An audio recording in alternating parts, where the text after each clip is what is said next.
కావాల్సిన డ్రింక్ ఏంటి అందరికీ తెలుసు మజ్జిగ. మజ్జిగ తాగితే చాలా మంచిదని అందరికీ తెలుసు. కానీ తాగాలంటే బోర్. ప్లెయిన్ మజ్జిగ తాగాలంటే రోజు ఎవరు తాగుతారు?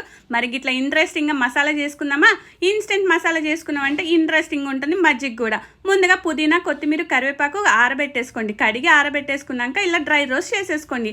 డ్రై రోస్ట్ చేసుకొని పక్కన పెట్టేసుకొని అదే పాన్‌లో అన్ని డ్రై రోస్టే చేసుకోవాలి. ఆయిల్ అస్సలు వాడకూడదు. ధనియాలు, జీలకర్ర కూడా మంచిగా ఎర్రగా వేగిన తర్వాత వాటిని కూడా ప్లేట్లోకి తీసేసుకొని మరి మిరియాలు, కొద్దిగా సొంటి, కొంచెం వామ్ కూడా ఫ్రై చేసి అన్ని కలిపి ఆరబెట్టేసుకోండి. పూర్తిగా చల్లారిన తర్వాత ఇప్పుడు మిక్సీ జార్లోకి తీసేసుకొని నల్లుప్పు, మనం రోజు కూరల్లోకి వాడే ఉప్పు, ఆమ్చూర్ పౌడర్ వేసేసుకొని మంచి పౌడర్ వేసేసుకోండి. ఇలా మెత్తటి పౌడర్ చేసేసుకున్నారనుకోండి చాలా బాగుంటుంది అన్నట్టు. ఇలా మంచి గాజు సీసాలో పెట్టేసుకుంటే మీకు ఎన్ని రోజులైనా నిలువ ఉంటుంది. ఇప్పుడు మజ్జిగ చేసేసుకొని ఒక్క గ్లాస్ మజ్జిగలో ఒక్క స్పూన్ ఈ మసాలా వేసేసుకొని తాగితే ఇంకా వద్దు అన్న కావాలి కావాలి అంటారు. మరి నచ్చిందా? ట్రై